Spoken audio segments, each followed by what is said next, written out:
Racial slurs and other phrases were spray painted or written at 5 locations in about a 90-minute span on September 28th.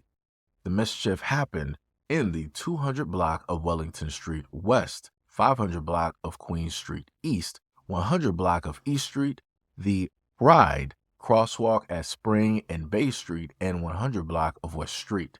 A suspect was arrested last Wednesday on Edinburgh Street, and he was also wanted on a warrant by the Ashenabek Police Service. Quote, incidences did not meet strict criteria of a hate crime. Jordan Solomon was arrested and charged with 5 counts of mischief under $5,000. His next court date is December 2nd. Paris, Texas. Authorities are investigating after a church burned to the ground late Sunday night in Paris. At around 11:15 p.m. on September 29th, the Paris Fire Department arrived at the corner of 13th Northeast and Center Street, where the Love Tabernacle Church was burning to the ground.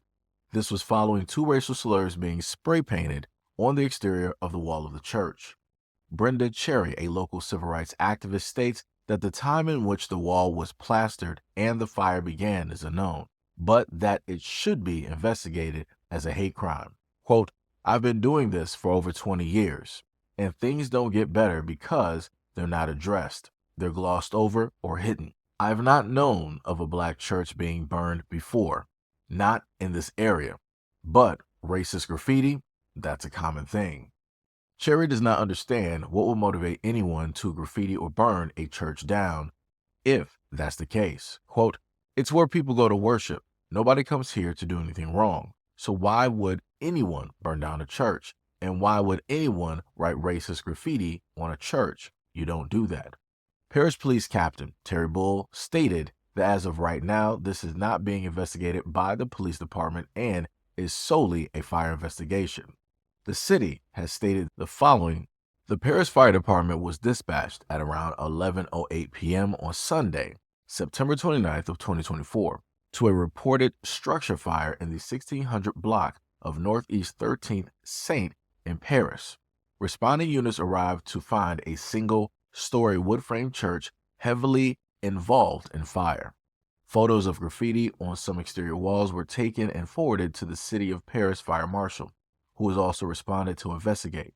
Due to the building, a church, and the presence of graffiti, the Texas State Fire Marshal's office was notified, and their assistance was requested for the investigation. The building was a total loss, and no injuries were reported. The fire is currently under investigation by the state and local authorities, and no further information is available.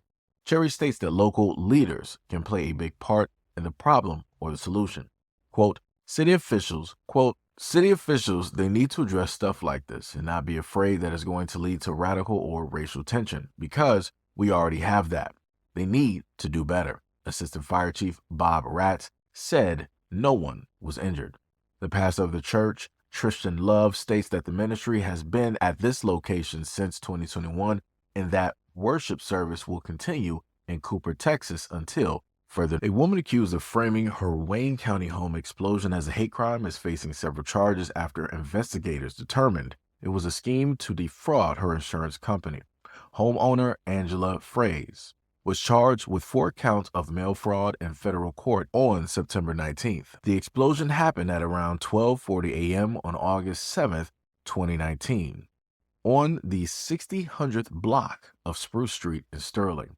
The home belonged to Angela and Brad Fraze, an interracial couple who lived there for 23 years. Angela Fraze stated the day that it happened, she saw a misshapen swastika and the N-word were spray painted on a neighbor's garage and blue spray-painted racial slurs on 2 of the neighbors' cars. Her home was under renovation due to a fire in early July of 2019, so the natural gas and electricity had been turned off. The Ohio Fire Marshal, ATF, and the FBI and Sheriff's Office detectives were immediately working that case. It was one with extra urgency, given the possibility that a hate crime could be involved.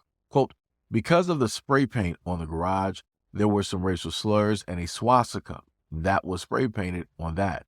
We are not going to tolerate any kind of activity and behavior here. Federal court records revealed investigators figured out that it was Angela Fraze who, quote, did knowingly devise and intend to devise a scheme and artifice to defraud her insurance company and obtain money and property by means of materially false and fraudulent pretenses, representations, and promises about June 1st, 2019 through June 17th of 2020. Court documents state that she received checks for more than $320,000. Federal prosecutors state that in the months before the explosion, Angela started complaining on Facebook about flooding, stating it's time to sell this place and move. In July of 2019, she called the fire department about a living room fire. Fraze stated that it was one of multiple fires due to electrical issues. Firefighters put out the fire and found no issues. The next day, Fraze called again, stating her home was full of smoke. Crews put out another fire. The fire marshal stated the cause was undetermined. Court documents also say a neighbor offered to help, and Brad replied, quote, if you want to help me, you can blow the rest of the house up. The day before the house exploded, firefighters were called to the home for a natural gas leak. They determined a stove burner left on caused the home to fill up with gas. The Fraze were staying at a hotel the night of the explosion, but authorities claim that Angela came back to her home that night. Prosecutors say that less than an hour after Angela left, firefighters got a call that the home blew up. Originally, Angela told police that she was at a hotel all night, but a few days after the explosion, she stated she left her hotel room to check on her cats and claimed she saw two suspicious people running away from her garage. The docket also states a deputy went to the scene and saw white power was spray painted on a garage. She then called police on August 14th of 2019 and stated that she found a stuffed doll in her mailbox that was painted black with a rope tied around the neck. On August 23rd of 2019, Angela Fraze reported to authorities that she found a white envelope with 4 letters on it, and inside was a clear plastic bag with DIE written on it and an unknown white substance inside. The docket stated that her husband told police he would bring them surveillance photos of the suspects, but never did. Angela and Brad signed a property or proof of loss on March 10th of 2020 that claimed an apparent explosion of origin unknown with no witnesses caused the fire. So I'm just going to start off on this first. Let me just make this very short, sweet, and simple. There's a lot of things going directly on out here. And this is one of the main reasons why I told a lot of black people, like, hey, license to carry, self-defense, thing of that sort. This is the reason why the black community should really be patrolling and securing their own community instead of relying or waiting on others to, in a sense, do it, because other people don't really care. They're going to give you whatever response that they feel like giving because they have the ability to do so because you're relying on them, right? So it's not going to be instant. It's not going to be quick. And it's not going to be with the due diligence or with the tenacity that you would expect one to give if it was one of their own, if it was their home, if it was their community. That being said, I'm just trying to figure out, you're a homeowner for 23 years and you decide that it is in your best interest to play the race card so that you and your husband, interracial relationship, can get some money. Right, we're talking about, these are things historically that have went down and happened to black people within the black community, church, or school, home, things of that nature.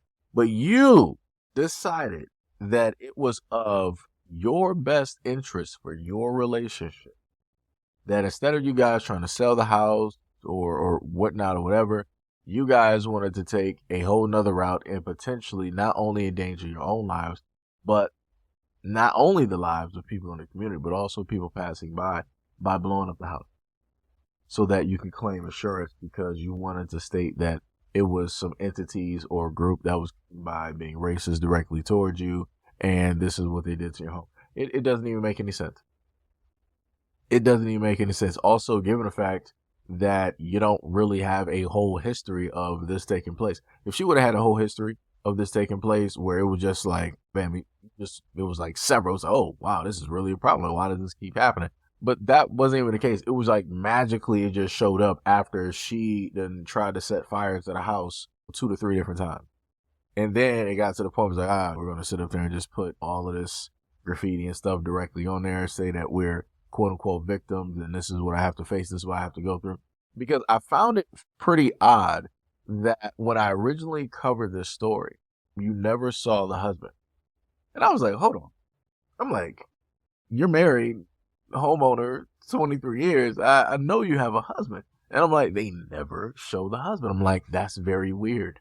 Because if anybody knows what I'm talking about, this is usually like the whole main thing where if there's a crime being committed and they just say, man commits crime, we automatically know 9 times out of 10 who was that man that committed that crime and why it is that they're not showing his face or his name. We already know why. But if it was somebody in the black community, it would have been, oh, Terrence Dawford or Terrence McGee, things like that. They would have made sure to give the name and also the face and the age.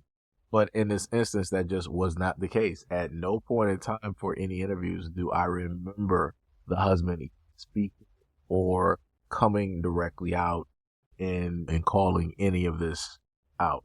So again, you can tell who the ringleader directly was when somebody wanted to get rid of the home and they wanted to try to commit fraud.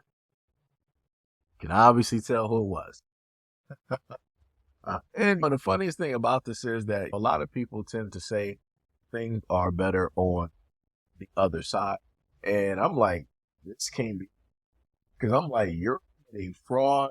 You're endangering the life and well-being of not only yourself, but who as well, too. Like, who's to say that when the house blew up, that some metal parts from that house would not have had the velocity because of the explosion to just pierce through somebody's house or go through somebody's car, causing a car accident and a loss of life. There are so many different ways Final Destination could have taken place. She's lucky. She's facing some charges of somebody hurt, bills, or lost life. She's blessed at this. But again, the amount of stupidity that is here order to try to get rid of a home is ridiculous. Like, you're too old. You're way too old. Way too old. And this is part of the reason now why you have those out that don't want to believe any type of story. People like this that want to play games and make it difficult when things truly really happen. People want to sit up there and call her Jussie Smollett. It's looking just like that. And there's nothing I can say. Like I said, stuff like this makes my job very difficult. Because not only do I have to, in a sense, speak against it automatically, but I also have to sit up there and try to tell people that every single black person out there trying stuff like this, not trying to falsify a type of hate crime or anything like that. Like I said, it's going to get to the point where you're going to have people out here looking at the black community as those out there that cry wolf. And then magically when a wolf actually shows up, ain't nobody going to care because you lied too many times. You fabricated too many tales. Like I said before, this is why I consistently try to tell people, for the ones out there, have to sit up there and control some of these people. You got to get to some of these people. You got to have some conversations, something, so that you don't have other individuals thinking that this is the route, this is the way to go in order to do whatever it is that they want to sit up there and do, because inevitably may be beneficial to them up front, but it's going to hurt everybody else too. And this is also a shout out to all of those people that always tell me on the platform that, oh, I'm an individual, I'm this, something. That's cool. You can be an individual, but when they deal with a hate crime, you're no longer an individual, because a hate crime is something that's been happening historically to a group. So again, if this dummy of an individual decided that she was in this interracial relationship and she wanted to try to use that as a platform as a way to try to get some type of sympathy and some money by making this fake hate crime, then they find that it's a fake hate crime. Guess who is going to reflect badly on? Guess what happens when a hate crime happens to you? Nobody's going to believe this. But anyways, let me know what you guys think about this video and everything that I posted, and comment below. As always, peace, love, and stay tuned for the next.